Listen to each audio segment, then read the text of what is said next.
səndə telaş, ya da bir dava dalaş, mən çox tutardım sənin tərəfin.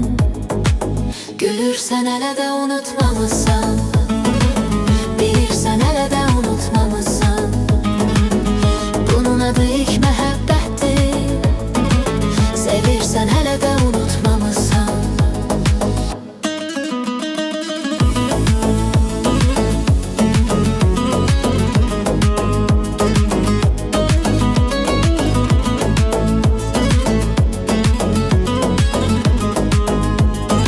Məktəbə gedəndə sən ötürərdim səni mən, sevinərdim görəndə üzünü.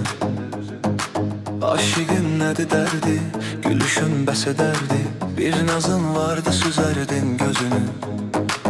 Gülürsən hələ də unutmamısan, bilirsən hələ də unutmamısan.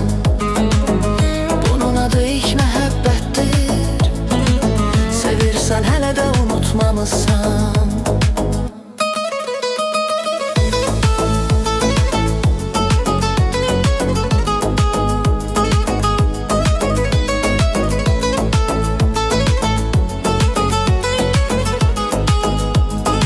Səninlə bağladı əhd, demək belədir bu bəxt. Bitdi eşq adlı mövzularımız, böyüdü gəldi qada, səni verdilər yada, yarıda bitdi arzularımız.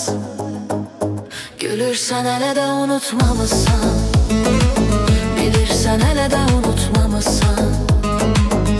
Bunun adı ilk məhəbbətdir, sevirsən hələ də unutmamısan.